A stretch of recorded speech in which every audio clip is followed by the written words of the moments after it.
ఇట్లా visit visa మీద travel చేసి జాబ్స్ వెతుక్కోవడం అనేది లీగలా? లీగల్. అది విజిట్ లో వచ్చి నువ్వు జాబ్ వెతుక్కోవచ్చు, ఇంటర్వ్యూస్ అటెండ్ అవ్వచ్చు, but you should not work on visit visa. అర్థమైందా? ఆ పాయింట్ మన వాళ్ళకి తెలియట్లేదు. చాలా మంది అడుగుతున్నారు, విజిట్ లో రా, నువ్వు 2 months నువ్వు ఇంటర్వ్యూస్ అటెండ్ అవ్వు, కాకపోతే నువ్వు ఎక్కడ వర్క్ చేయకు, ఈవెన్ నీకు అది పార్ట్ టైం అయినా కూడా నువ్వు చేయకు. ఏ నిమిషంలో ఎలా ఉంటుందో వాళ్ళు ఇచ్చే ఫైన్ మన జీవితాంతం మన ఆస్తులు అమ్మినా కట్టలేము. సో అవును. అలాంటప్పుడు రిస్క్ చేయకూడదు.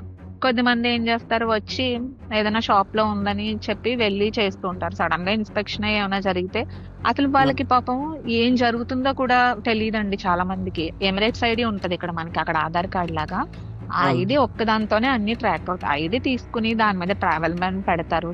నువ్వు హ్యాపీగా ఇంటికి వెళ్ళిపోవడానికి అన్ని ప్రిపేర్ చేసుకున్నాక ఎయిర్పోర్ట్ లో నిన్ను ఆపేస్తారు. అసలు నాకు ఇది ఎందుకు వచ్చిందా అన్న డైనమోలోకి వెళ్ళిపోతావు. ఎందుకంటే ఎవరు ఏం చెప్పరు.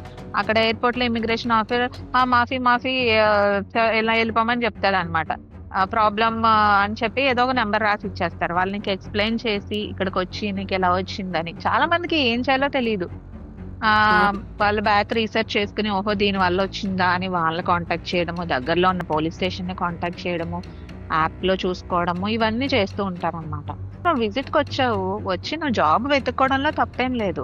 సో జాబ్ వెతుక్కుని ఆ విజిట్ ని నువ్వు ఎంప్లాయ్మెంట్ వీసా కింద చేంజ్ చేసుకోవాలి. కొద్దిమంది నువ్వు ఇంటికి వెళ్ళిపో, నేను వీసా పంపిస్తానని చెప్తారు.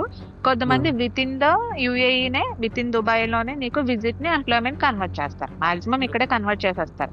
వన్స్ ఎంప్లాయ్మెంట్ కన్వర్ట్ అవుతుంది, నువ్వు మెడికల్స్ కి వెళ్తావు, నీ బయోమెట్రిక్స్ తీసుకుంటావు, తర్వాత మినిస్టర్ ఆఫ్ లేబర్ నుండి లెటర్ వస్తుంది, సైన్ చేస్తావు, అంతా ఒఫీషియల్ గా వెళ్తుంది. సో అలా అన్నమాట. సో అది ప్రాసెస్.